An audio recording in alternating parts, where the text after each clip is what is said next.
seperti itu akan dinaungi oleh Allah.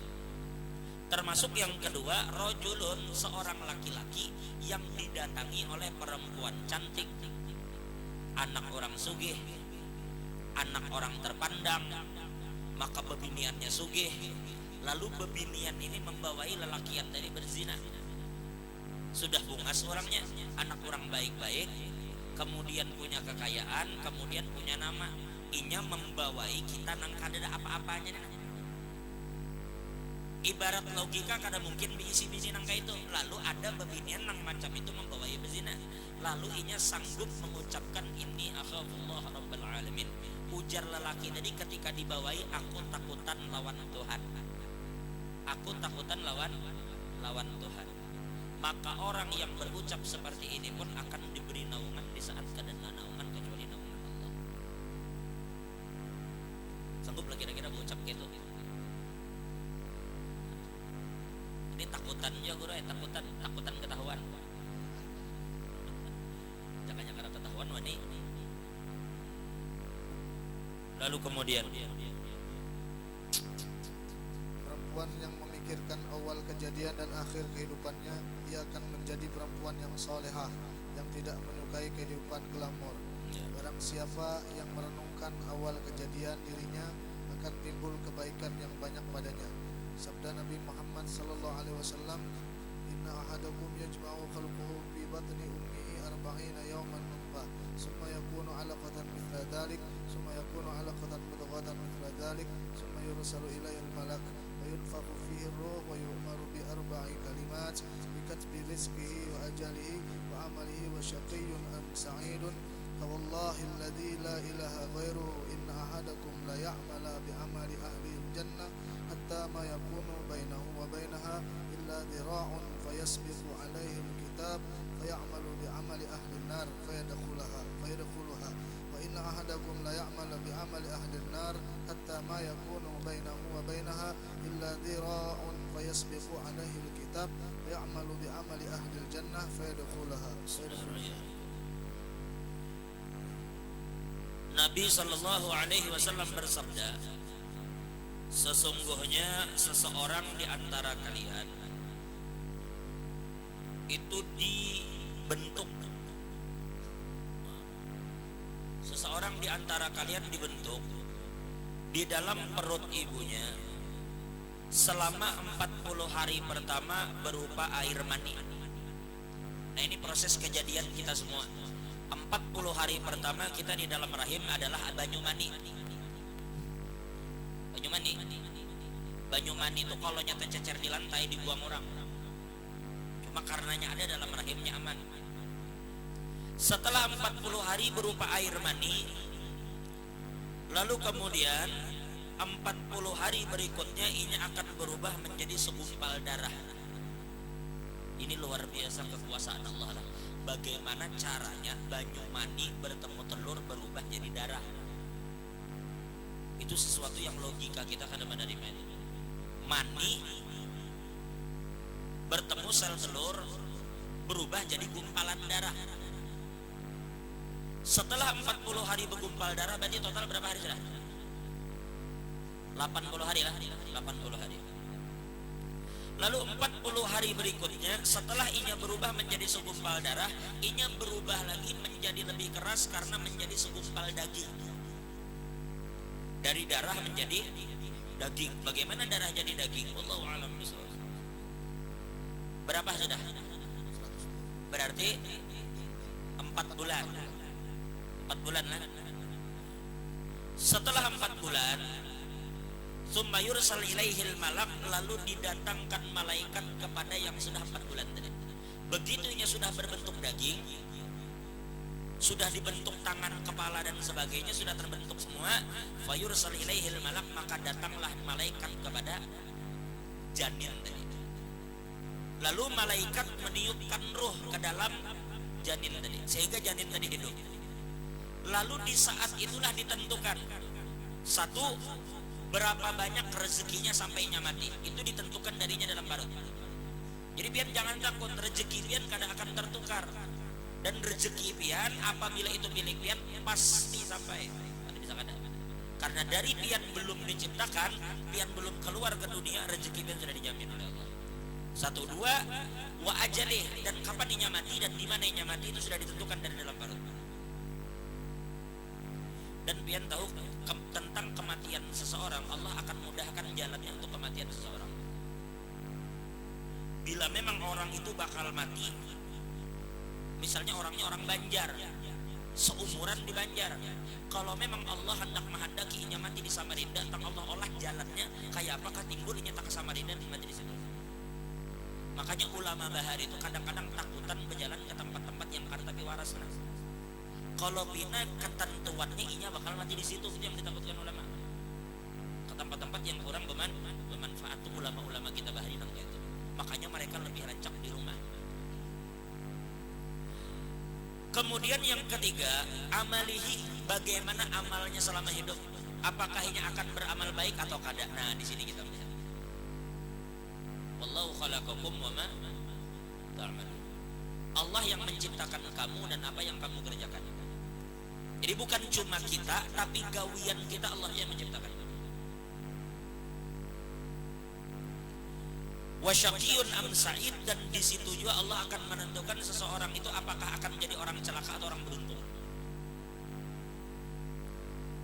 Jadi sebenarnya beruntungkah atau rugikah atau celakakah orang itu jauhnya dalam perut mamanya itu sudah ditentukan oleh Allah.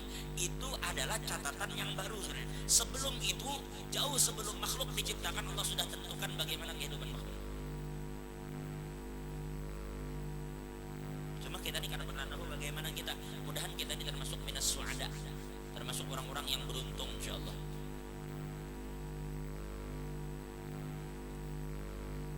Nah, ini hadis yang paling banyak maolah ulama-ulama dan wali-wali kita menangis di sini. Apa? Allah Subhanahu wa taala menyampaikan lewat Nabi. Ujar Nabi, perhatikan. Inna ahadakum la ya'mala bi'amali ahli al-jannah hatta ma yakun bainahu wa bainaha illa dhira'. Ujar Nabi, coba perhatikan. Ujar Nabi, ada seseorang yang seumur hidupnya pekerjaannya itu adalah pekerjaan ahli surga. Inya sembahyang, inya mengaji, inya bersedekah, inya berumrah, inya ini dan itu. Semua gawiannya adalah gawian ahli surga. Sampai-sampai jar Nabi tidak ada lagi jarak antara dia dan surga, terkecuali tinggal sehasta aja lagi. Selangkah lagi ke surga, saking parahnya sudah lawan surga, karena saking seumur hidupnya dipenuhi dengan amal baik, sampai-sampai jar Nabi tertinggal selangkah lagi masuk surga. 1 dhira itu adalah ada sampai 1/2 meter,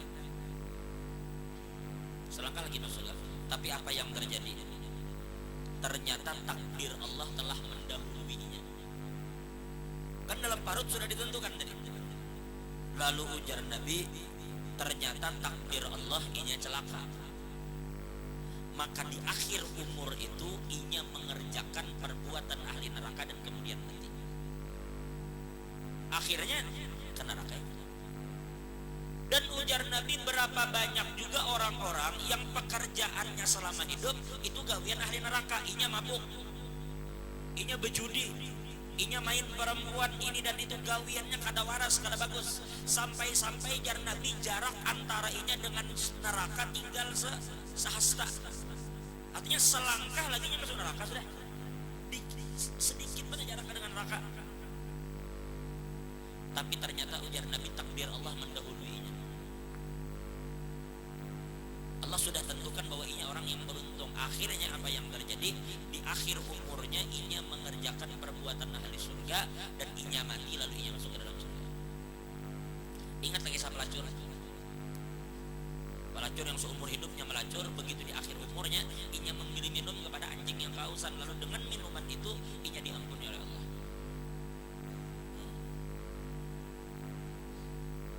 Itu yang disebut dengan yasbiqu alaihil kitab. Artinya takdir Allah telah mendahului perbuatannya. Mudah-mudahan kita pada saat dijadikan Allah orang-orang yang beruntung, orang-orang yang husnul khatimah insyaallah dengan berkat Nabi Muhammad. Ini nang ulama-ulama kita tuh takutan, mana sampai-sampai tawaf keliling Baitullah itu kadang-kadang nang dibaca kecuali Rabbana atina fid dunya hasanah Sampai ada juga ulama dulu pernah menyaksikan ada seseorang yang sepanjang tawaf, sepanjang sa'i, sampai wukuf, sampai mabit, sampai jumroh, kada ada yang keluar dari untungnya kecuali salawat kepada Nabi. Itu aja. Kenapa sebabnya? Karena inya menyaksikan saudaranya mati. Ketika saudaranya itu mati, lalu inya melihat muka saudaranya itu berubah hitam. Karena hitam itu disebabkan oleh maksiat. Berubah saudaranya ini hitam. Lalu inya menangis sejadi-jadinya. Ketika inya menangis, saking lelahnya inya menangis, sampai inya teguring di higa jenazah dang sanaknya. Teguring inya di higa jenazah dang sanaknya. Di saat teguring itu inya bermimpi, jenazah kakaknya masih ada di sebelahnya. Tapi ini dalam mimpinya sekarang. Saking memikirkan lalu terbawa-bawa dalam mimpi. Di saat itu ketika dalam mimpi itu inya menangisi kakaknya, maka datang seseorang yang menggunakan apa? Kalau bahasa itu model kayak itu nah. Model ada kalau nang kayak jaket jumper apa? Nah, ada bertutupnya kayak gitu. Ada seseorang bertutup gitu. Lalu ketika orang itu duduk di samping kakaknya, lalu orang itu membuka gitu, membuka penutup wajahnya. Tiba-tiba wajahnya itu terang dan kada kawan dilihat oleh si orang tadi. Terang mana mukanya? Siapa? Lalu orang yang terang wajahnya tadi memusut muka kakaknya tadi. Sehingga setelah dipusut langsung si kakak tadi bersih. Hilang-hilangnya tadi kada lagi. Lalu inya bertanya, siapa pian? Lalu orang itu menjawab, ujar sidin, aku Rasulullah. Ikam tahu lagi sidin, kakak ikam ini seumur hidup gawena maksiat. Maka dengan maksiatnya maka pantaslah wajah sekarang berubah hitam. Karena ujar guru sekumpul, bila orang bermaksiat itu namanya sidin hatinya hitam. Sekalipun mukanya putih, hatinya hitam. Di akhirat namanya serbanya itu terbalik di bersombong. Orang yang di dunia dizolimi, inya akan membalas di akhirat. Binatang yang pian pukuli di dunia, binatang itu akan disuruh memukuli di akhirat. Maka anggota dalam yang guru sekumpul akan terkeluar di akhirat. Hati itu yang keluar. Jadi yang nampak di akhirat itu adalah hati masing-masing. Jadi orang yang wajahnya putih di akhirat adalah orang yang hatinya putih di dunia. Dan orang yang wajahnya hitam di akhirat adalah orang yang hatinya hitam di dunia. Lalu ketika itu ujar Nabi, ini wajah orang hitam karena gawianna maksiat. Tetapi ujar Nabi, selama hidupnya inya pernah sekalinya Nabi salawat lawan aku. Maka dengan berkat salawatnya itu ujar Nabi, aku beri syafaat lawannya. Maka Allah menyelamatkan inya dengan berkat salawatnya kepadaku. Maka ketika inya bangun dari guringnya, inya temukan ternyata jenazah kakaknya dasar berubah menjadi putih. Maka sejak saat itu inya kada pernah mengamalkan satu amalan lagi kecuali salawat kepada Nabi. Makanya ketika inya tawaf, habis tuntung sembahyang, habis sa'i, pokoknya dimanapun inya berada, inya kada membaca apa-apa kecuali salawat kepada Nabi Muhammad sallallahu alaihi wa alihi wasallam. Itu biar hebatnya salawat kepada Nabi. Jadi mudah-mudahan lah ini nih bujur-bujur anu mana lah. Karena Nabi Muhammad ini kada main-main. Yukhrijukum minaz zulumati ilan nur, mengeluarkan kita dari kegelapan menuju cahaya terang benderang. Minaz zulumat ujar ulama ay minal adam, minal adam ilan nur, nur bimakna wujud. Jadi dengan berkat Nabi kita ini ada. Karena kalau Allah nak menjadikan pian berataan langsung, Allah kawal, tetapi lewat perantaran nur tadi. Maka seakan-akan nur ini nang mengeluarkan pian dari Adam menuju wujud, dari tidak ada menjadi ada dengan berkat siapa? Dengan berkat nur tadi. Jadi di sini ulama mengatakan orang-orang yang junub itu boleh langsung masjid. Orang junub boleh langsung masjid. Kada boleh lah. Kada boleh.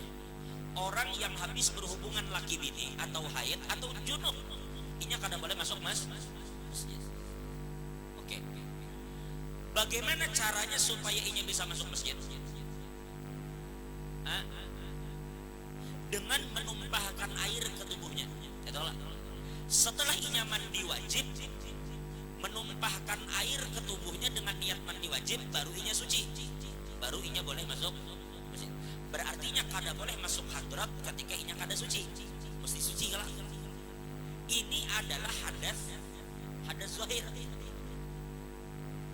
Bukan ma'nawi. Ini yang zahir aja. Maka kada boleh masuk masjid, masuk rumah Tuhan. Dengan sebab inya junub. Perlu dirinya diguyur dulu oleh banyu, oleh air, barunya bisa masuk. Kenapa banyu? Karena dalam istilah ulama, al-ma' sirrul hayah. Karena air ini adalah rahasia kehidupan. Kehidupan dimulai dari banyu. Makanya Nabi Muhammad ketika bertanya tentang satu pasukan di perang Badar, lalu orang buta itu bertakun, "Pian dari mana?" Ujar Nabi, "Nahna minal ma'." Kami ini dari banyu ya. Bingungnya banyu apa, banyu sumur apa, banyu apa? Itu di Nabi bertauriah. Bujur juga bang. Kalau dipadahkan dari mana, dari sumur bujur juga, Nabi dari sumur Badar. Atau dari ma, artinya mimma'im mahin. Dari air mandi. Bujur juga keduanya. Kesimpulannya air itu sumber kehidupan. Makanya ada dalam istilah aqua, air itu sumber kehidupan. Bujur. Air itu sumber hidup. Berarti air awal kehidupan, gitu lah. Maksud kehidupan awal wujud.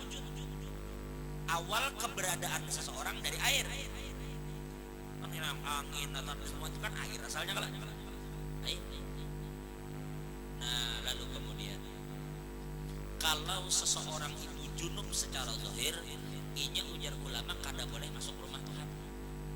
Lalu bagaimana kalau inya junub secara batin?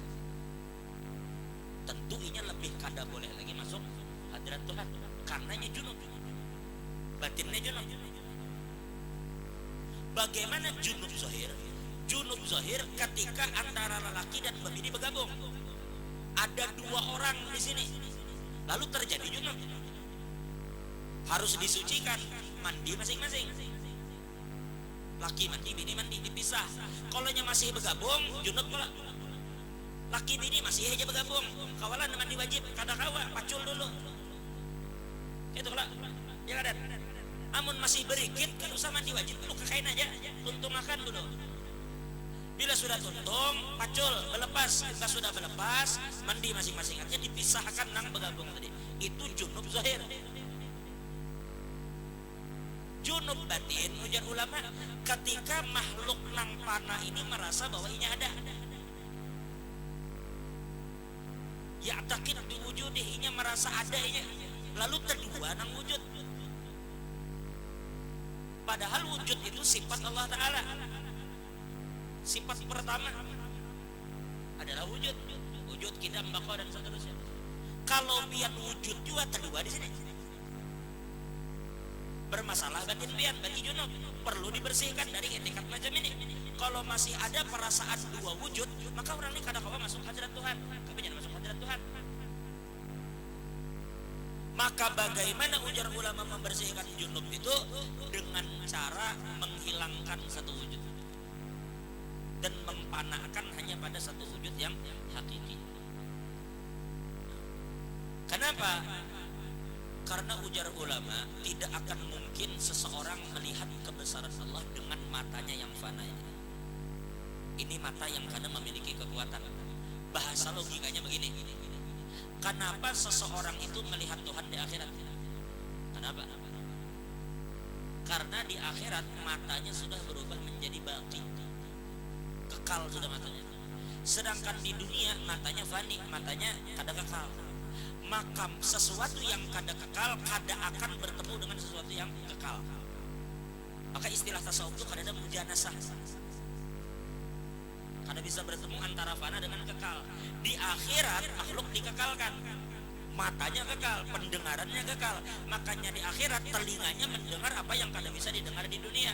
Matanya melihat apa yang kada bisa dilihat di dunia. Jadi kesimpulannya adalah, kesimpulannya ujar ulama, ketika seseorang masih merasa bahwa ada 2 wujud, maka kada akan bertemu 2 wujud tadi dalam satu hadrat. wujud kita nih. Maka satu-satunya orang yang bisa masuk ke hadrat itu coba Sayyidina Muhammad. Jadi minimal ujar ulama masukkan wujud kita. Jadi dari banyak ini bergabung kepada satu wujud. Wujud siapa? Wujud Sayyidul Wujud. Empat di situ. Bertitip di Sayyidul Wujud. Karena kita akui ini Sayyiduna, ini pemimpin kita. Maka berumpat di situ, jangan membuat anu sorang. Tahu ini pimpinan kita, biar pimpinan kita nang masuk ke situ. Kita nebeng aja di belakang. Kada usah hendak maulah kepemimpinan seorang. Kalau pinapian kada masuk, lebih baik berumpat orang nang nyata-nyata masuk. Masuk insya Allah. Mudah-mudahan dipahami itu. Karena cukup ujar guru. Karena ujar almarhum abah guru, bila orang namanya nyisirin kuat bersyariat, tetapi nyisirin kada manahapi tauhid, ini nyisirin bisa syirik lawan ibadatnya. Tabihu barakallahu fikum. Hati-hati itu, karena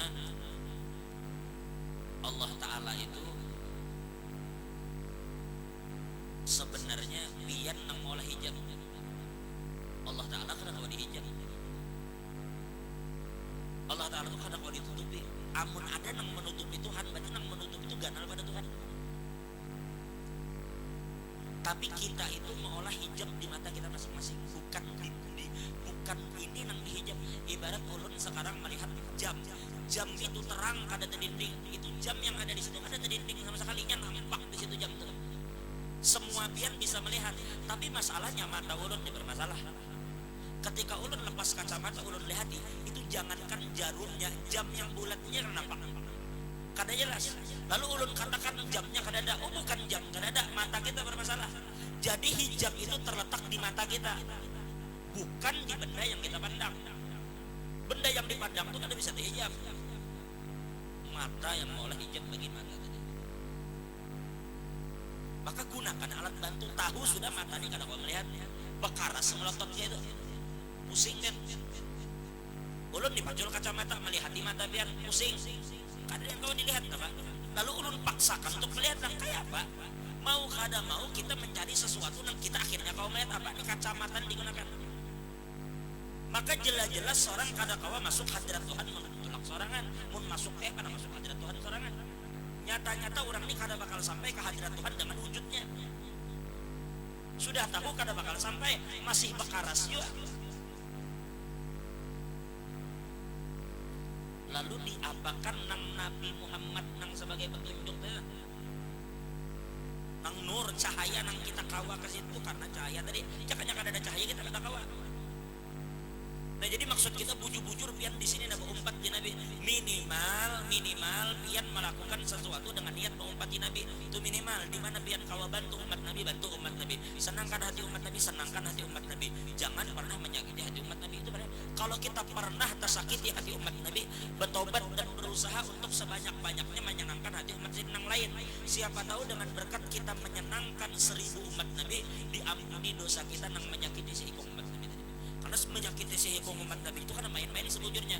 Tapi kita berharap mudahan Allah yang maha pengasih itu, mudahan Allah yang maha penyayang dan maha bijak mengampuni dosa-dosa kita, mengampuni kesalahan kita, mengampuni kezaliman dan kejahatan kita. Itu benar. Allahu a'lam bishawab. Jadi sekali lagi inti daripada apa yang kita bahas al-awwal wal akhiru, akhirnya kita sadar nang awal siapa, nang akhir siapa. Karena ibadah ini zahir batin. Bila awalnya sidin, akhirnya sidin, zahirnya sidin, batinnya sidin, di mana bin anak berbuat?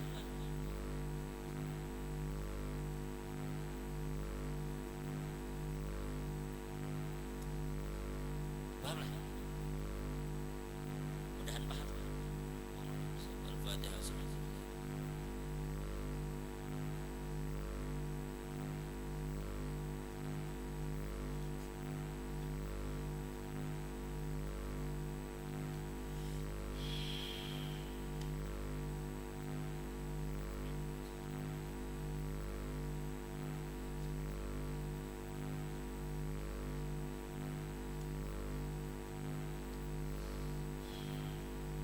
Jadi hati kita itu sibukkan lawan. Makanya ada kisah Laila Majnun. Qais ya. Ada syair kalau ana masyghulun bila ila an jami'il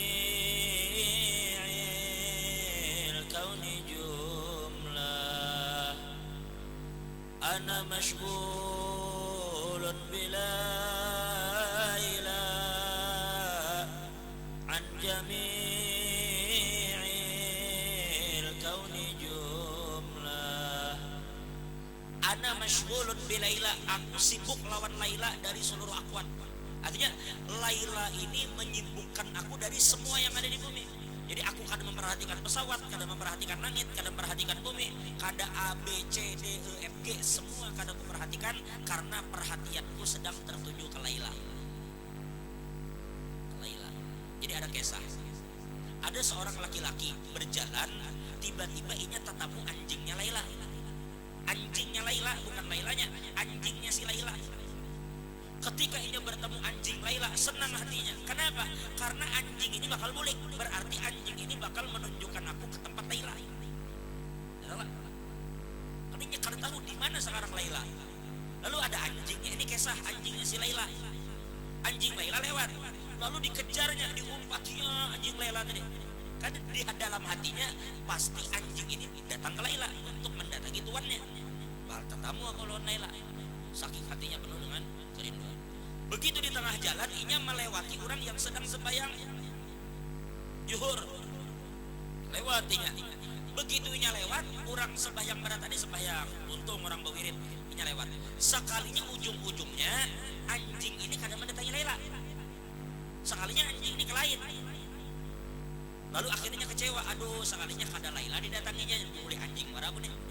Boleh kayak imbah bulik lewat lagi masjid tadi. Begitu inya lewat di masjid, kan masjid bahari itu kada yang baru sekarang, berbuka aja kelihatan aja. Lalu begitu inya lewat orang masjid berataan menegur, Qais kemana ikam? Kenapa ikam kada sembahyang lawan kami? Sibuknya saya anjing. Kami ini sembahyang, ikam menyasa anjing. Kenapa ikam kada sembahyang empat kami? Lalu si Qais itu tahan kepala tegeleng-geleng. Ujar Qais, kayak apa kisahnya ikam bisa tahu aku menyasa anjing padahal ikam sembahyang? Ikam ini sembahyang jar Qais, ikam tahu aku nyasa anjing. Sedangkan aku ya Qais menyasa anjing kada tahu ikam sembahyang. Aku ini nanya saya anjing, anjingnya Laila kada tahu ikam sembahyang. Kalau cinta ikam lawan Tuhan seperti cintaku lawan Laila, maka ikam kada bakal melihat aku lewat ya guys. Ulang sembahyang ikam ya guys. Ulang sembahyang ikam. Kenapa? Karena ikam sembahyang di hadapan Tuhan melihat aku. Sedangkan aku menyasa anjing Laila kada melihat ikam. Berarti ya ujar Qais, cinta ikam lawan Tuhan kada lebih besar dari cintaku terhadap Laila. Ulang jadi sembahyang ikam. Itu kisah itu apa? Kisah itu maksudnya menunjukkan betapa cintanya si Qais ini lawan Laila. Itu satu cerita yang wallahu alam apakah pernah terjadi dulu atau kada. Cuma kesimpulan ulama, ternyata apabila di dalam syair itu ada kalimat Laila atau Salma, maka semua itu kembali kepada Sayyidina Muhammad. Ujung-ujung atau ke situ. Karena di kalimat itu ana masyghulun bi Laila, ay ana masyghulun bi Muhammadin an jami'il kauni jumlah. Jadi aku ini sibuk dengan Muhammad. Aku asyik dengan Muhammad dari semua akwat. Kalau nyata-nyata ibaratnya kayak inilah, ini kita hendak bertemu bos. Kalau sudah mendapat bosnya, apalagi fungsinya pian bertemu dengan anak Tuhan. Maka ini sayyidul akwat. Pian bertemu dengan Nabi, maka pian kada perlu akwat-akwat yang lain, kada perlu makhluk-makhluk yang lain, karena pian bertemu dengan sayyidul wujud.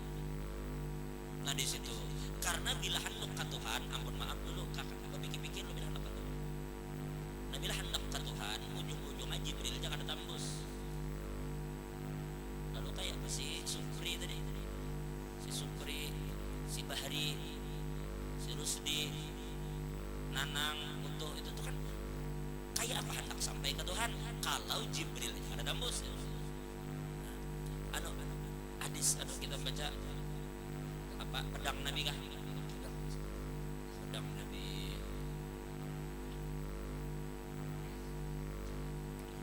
Baju Nabi sudahkah?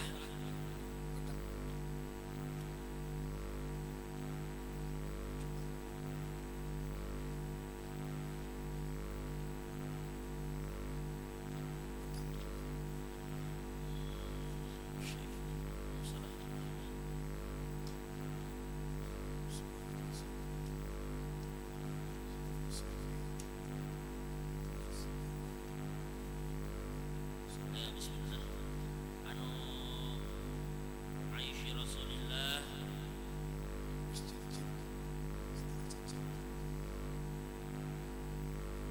Sandal sudah.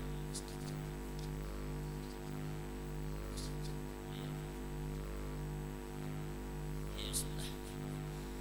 Bismillahirrahmanirrahim. Bab ma jaa fi sifati sayfi Rasulillah sallallahu alaihi wasallam. Haddatsana Muhammad bin Bashar akhbarana Wahb bin Jarir akhbarana Abi an Qatadah an Anas radhiyallahu anhu qala kanat qabi'atu sayfi Rasulillah sallallahu alaihi wasallam min fiddah. Haddatsana Muhammad bin Bashar bi sanadi an Anas qala kanat qabi'atu sayfi Rasulillah min fiddah. Jadi Rasulullah itu memiliki pedang yang hulunya atau gagangnya terbuat dari perak. Jadi Nabi punya pedang, tetapi ujungnya, hulunya, gagangnya itu terbuat dari perak. Terus, kalau pengen mengolah pedang, bagusnya ujungnya diolah dari perak.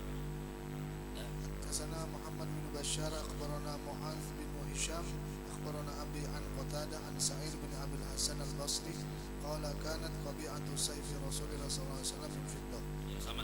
Terus, Haddatsana Abu Ja'far Muhammad bin Sudran al-Basri haddatsana Talib bin Ujair an Hud wa huwa bin Abdullah bin Sa'id an jaddihi ummi radhiyallahu anhu qala dakhala Rasulullah sallallahu alaihi wasallam Makkah yawm al-fath wa ala sayfihi dhahabun wa fiddah qala talibun fasa'altuhu an al-fiddah faqala kanat qabi'atu sayfi fiddah.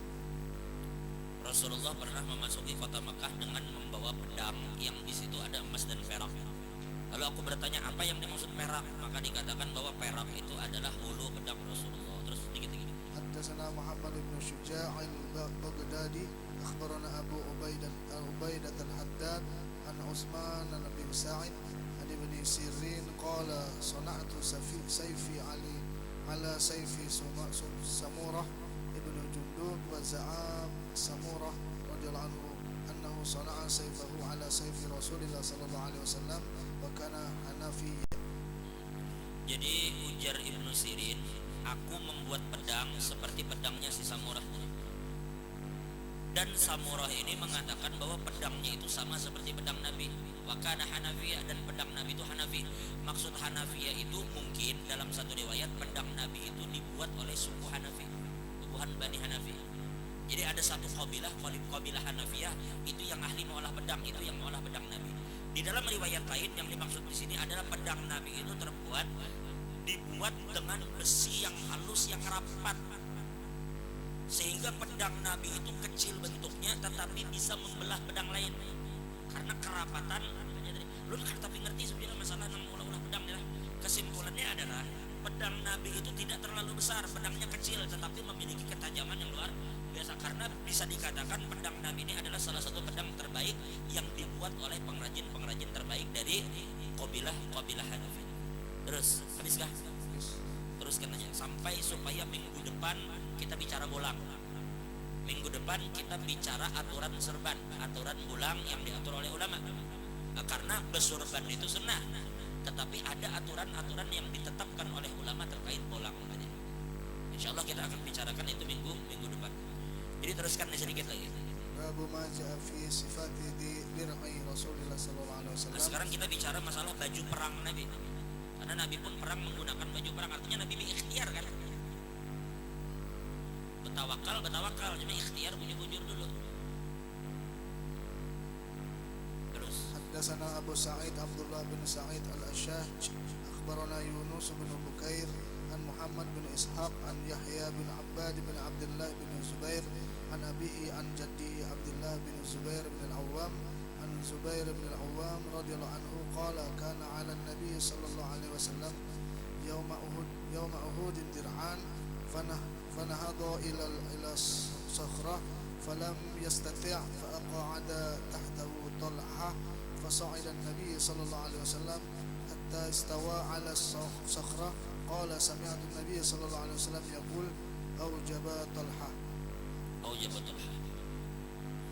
Di sini dikatakan ketika perang Uhud Nabi Muhammad memakai dua baju perang yang dir'an itu, dalam satu riwayat Nabi itu memakai dua baju perang yang berangkap berlapis.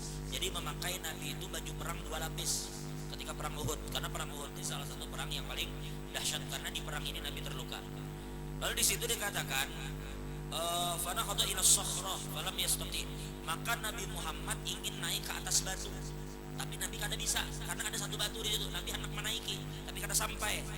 Fa'aqada Talha tahtahu fasa'ada an-nabi hatta istawa 'ala as-sakhrah wa qala sami'tu an-nabi qala yaqul awjaba Talha. Jadi di saat itu aku melihat Nabi Muhammad itu naik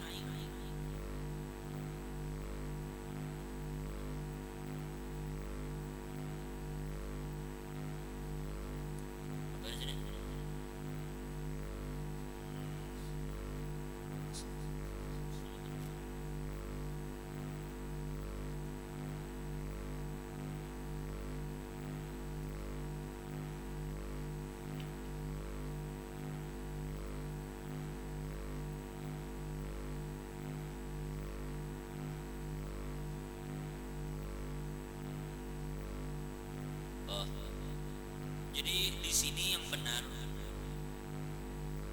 bukan Nabi ini berdiri di atas dir'an. Jadi beginilah, Nabi kan pakai baju perang tadi. Ada sebagian yang mengatakan bahwa Nabi Muhammad ini melepas baju perangnya dan menjadikan baju perang itu pijakan. Jadi baju perang itu diandak, kan baju perang Nabi pakai baju perang, lalu baju perang itu dilepas diandak, lalu Nabi berjajak di atas baju perang supaya sampai ke batu. Tapi bukan begitu pemahaman di sini. Fa'aq ada tahtahu Talha. Maka Nabi fa'ajlasahnya. Maka Nabi sekarang meminta tolong kepada Talha. Maka sekarang posisinya Talha bin Ubaidillah. Talha bin Ubaidillah itu modelnya enak. Duduk kayak ini, duduk seperti ini, lalu menahan tubuh Nabi. Jadi Talha sengaja berduduk supaya Nabi bisa menginjak pahanya Talha. Setelah Nabi menginjak paha Talha, lalu Talha sedikit angkat kira. Lalu akhirnya Nabi bisa naik ke atas batu. Berarti Talha ini menjadi pijakan Nabi. Nabi berpijak pada tubuh Sayyidina Talha. Lalu di situ Nabi mengatakan aujaba Talha, maka ujar Nabi sudah sepantasnya Talha ini masuk surga. Musti Nabi Talha bin Ubaidillah masuk surga. Kenapa? Karena awaknya Talha itu dinaiki oleh Nabi Muhammad. Sudah jelas Nabi masuk surga Talha ini. Jadi bukan Nabi bukan berdiri dengan menginjak baju perang, tetapi Nabi berdiri dengan bertumpu kepada Sayyidina Talha bin Ubaidillah. Terus Haddatsana Ibnu Abi Umar haddatsana Sufyan bin Uyainah an Yazid bin Khusaifah an Asaib bin Yazid radhiyallahu anhu anna Rasulullah sallallahu alaihi wasallam kana alaihi yawma Uhudin dir'an qad qad zahara bainahum. bainahum. Jadi Rasulullah SAW ketika perang Uhud memakai dua baju perang yang berangkap berlapis. Terus Mighfar, masalah topi perang. Abu ma ja'a fi sifatil mighfar Rasulullah sallallahu alaihi wasallam haddatsana Qutaibah bin Sa'id akhbarana Malik bin Anas an Ibn Shihab an Anas bin Malik radhiyallahu anhu anna an-nabiy sallallahu alaihi wasallam dakhala Makkah wa alaihi mighfar faqila lahu hadha bin Khutal muta'allaqun bi astaril Ka'bah faqala uqtuluhu. Jadi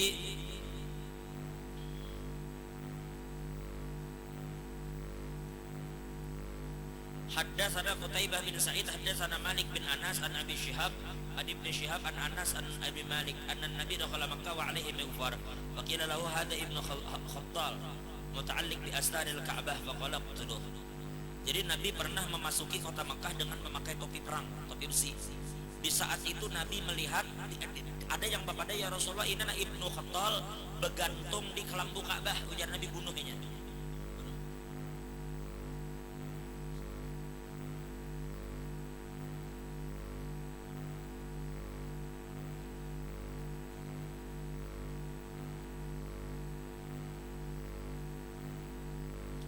Siapa Ibnu Khattal ini?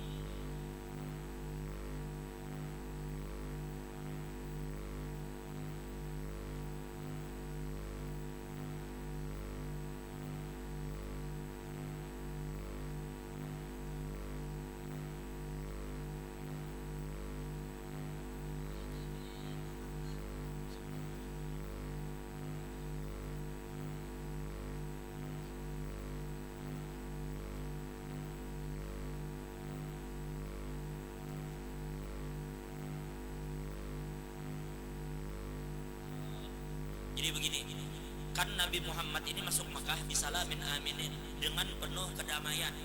Sampai-sampai orang kafir mengatakan hadza yaumul malhamah. Sampai orang kafir mengatakan ini adalah Armageddon nih, hari pembalasan nih. Armageddon itu kayak mana? Pembalasan itu apa? Jukmende apa? Kenapa jadi kita tahu bahari di ring Smackdown ada tulisan gitu. Nah, ada bahari kita jujur kita lagi halus. Ada Jukmende itu hari pembalasan kah? Ya pokoknya kakak itulah walhasil. Jadi di situ ketika Nabi masuk Mekah, orang Mekah ini beratakan pasrah, bah matian kita nih, dibunuhi oleh Nabi sudah. Ternyata ada Nabi mengampuni mereka semua, tetapi ada 6 orang lelaki dan 4 perempuan. Ada 6 lelaki dan 4 perempuan, ujar Nabi, bunuh di mana aja kamu ketemu mereka. Nah, salah satunya ini adalah si Ibn Khattal ini. Ketika itunya bersembunyi di belakang kelambu Ka'bah. Dikiranya inya bergantung di kelambu Ka'bah selamat. Dan Nabi uktuluh, bunuhnya. Kenapa dibunuh? Siapa Ibn Khattal? Ujar Ibnu Hajar, Ibn Khattal itu adalah namanya Abdul Uzza, hambanya Uzza. Uzza itu kan nama sembahannya orang jahiliyah, Lata wal Uzza. Jadinya hamba berhala.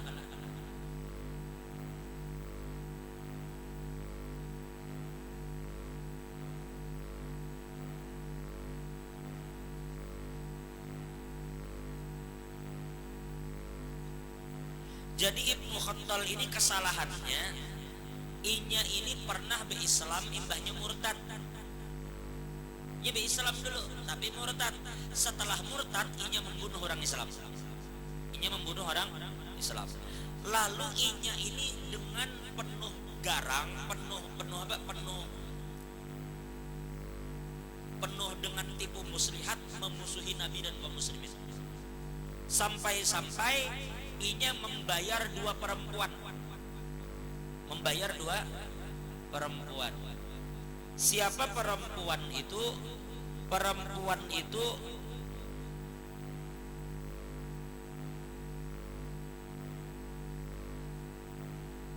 Fartani dan Qorinah, nama bininya. Fartani dan Qorinah. 2 perempuan ini diperintahkan oleh si Ibnu Khattal jadi untuk menghina Nabi. Nah, jadi 2 bebinian ini selalu mengolah syair, selalu menyanyi di tengah masyarakat yang isi nyanyiannya menghina Nabi Muhammad. Nah, ini dalil, maaf kita kada bicara provokasi lah, tapi ini hukum fikih. Sampai ulama mengatakan jika ada orang yang menghina Nabi Muhammad, di dalam fikih halal orang itu dibunuh. Itu dalam fikih. Makanya ada kalau waktu di India atau di Pakistan, ada seseorang yang ketika inya mendengar ada orang menyambat Nabi di hadapannya, kada satu dulu terjam orang itu. Sampai inya dihukum mati juga, karena inya mau hukum mati orang tuh. Hakim, kalau kada salah hakim menghina Nabi, bunuhnya. Inya mendengar hakim menghina Nabi, langsung serangnya, mati hakimnya. Akhirnya dihukum mati ya. Begitu inya dihukum mati, di malam inya akan dihukum mati itu inya bermimpi ketemu Nabi. Ketika inya mati, inya tersenyum dan diantar oleh jutaan manusia ke kuburnya. Nah, ini 2 orang perempuan yang menghina Nabi, ujar Nabi, cari mereka. Bila kalian dapat, dimanapun mereka bunuh aja Nabi. Nah, jadi ada 4 orang perempuan dan 6 orang laki-laki. Tapi dari laki-laki tadi ada yang kemudian masuk Islam. Di antaranya Sayyidina Ikrimah bin Abu Jahal, anaknya Abu Jahal. Ikrimah ini kan akhirnya menjadi ahli Quran. Artinya Nabi bila orang minta maaf, dimaafkan ya oleh Nabi. Cuma ini kelewatan, ini memang harus karena ini provokator aja gitu. Jadi mati Ibnu Khattab dibunuh di Ka'bah. Kenapa? Karena I-nya memang luar biasa jahatnya lawan kaum muslimin. Nah, ditakutkan orang-orang ini kan akan menghancurkan kaum muslimin. Allahu a'lam. Karena memang orang-orang murtad itu halalnya ulah. Yang orang murtad itu hukumannya pertamanya disuruh bertobat, suruh kembali ke Islam bila kada bunuh. Memang gitu. Allahu a'lam. Cukup dah. Iya kah? Ada syuting lagi kah? Berapa ting lagi? Baca. حدثنا عيسى بن أحمد أخبرنا عبد الله بن وهب أخبرني مالك بن أنس عن ابن شهاب عن أنس بن مالك أن رسول الله صلى الله عليه وسلم دخل مكة عام الفتح وعلى رأسه مغفر قال فلما نزعه جاءه رجل فقال له ابن خطال متعلق بأستار الكعبة فقال اقتلوه. قال ابن شهاب وبلغني أن رسول الله صلى الله عليه وسلم لم يكن يومئذ محرم. Kada ihram. Jadi ini isnadnya sanad sahih, sanadnya sahih. Jadi ini kesimpulan sama aja kayak tadi, bahwa ketika Nabi Muhammad masuk masuk ke Mekah, ketika Nabi sudah melepas topi ini nih kisahnya kan kesimpulannya Nabi itu pakai topi perang gitu nah. Jadi ketika berperang memakai topi perang itu termasuk mengumpati Nabi. Jadi ketika Nabi melepas topi perang, ada yang mengatakan ya Rasulullah itu Ibnu Khattal bergantung di kelambu Ka'bah. Jadi Nabi bunuh.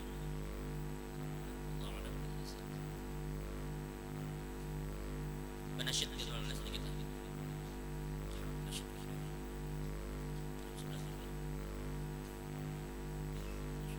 Mudah-mudahan Allah ampuni dosa kita. Allah tutup segala aib dan kekurangan dengan rahmatnya. Semoga Allah kumpulkan kita dikumpulkan.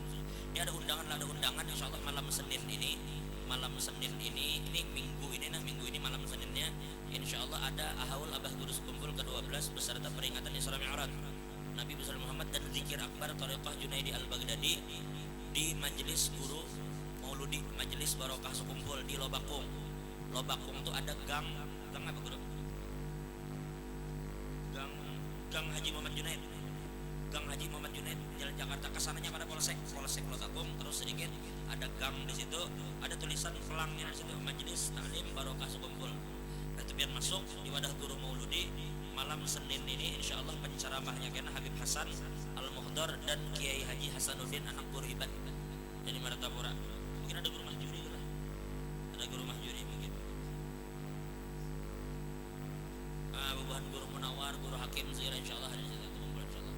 Bubuhan guru-guru Martapura malam Senin ini Lobakung wadah guru Mauludi malam Senin ini ba'dal isya.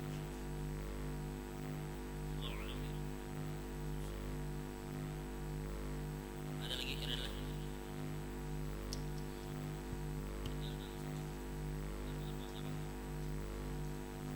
Nah, insyaallah kita pun mengadakan Haul Abah Guru. Insyaallah kita terakhiran pada orang-orang habis akan bertahan bulan Rajab untuk akan Syaban. Nah, kita terakhir insyaallah. Supaya mudah-mudahan guru-guru itu kumpulan ya. Guru-guru itu kumpulan bukan habaib-habaib itu kumpulan kemungkinan imbah nisbu. Selanjutnya di situ penutupan ya insyaallah. Ada beberapa kawan-kawan gitu aja selanjutnya ada beberapa orang nang hendak akikah, ada nang menjulung sapi juga, ada yang perorangan menjulung akikah untuk selanjutnya Mahaul Abah Guru di bulan Syaban tadi. Wallahu a'lam. Kita benasyid lah.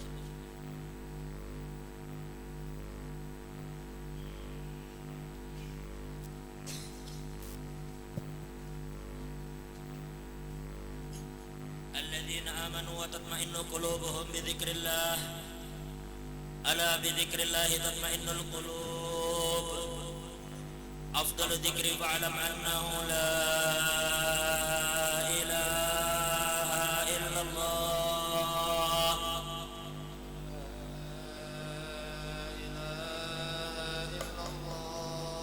لا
اللهم صل على حبيبك سيدنا محمد وعلى آله وصحبه وبارك وسلم أجمعين.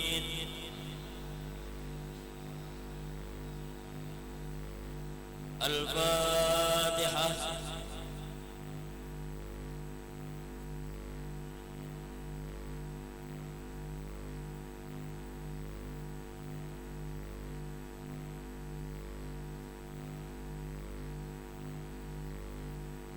رب العالمين والصلاة والسلام على أشرف المرسلين سيدنا محمد وعلى آله وصحبه أجمعين.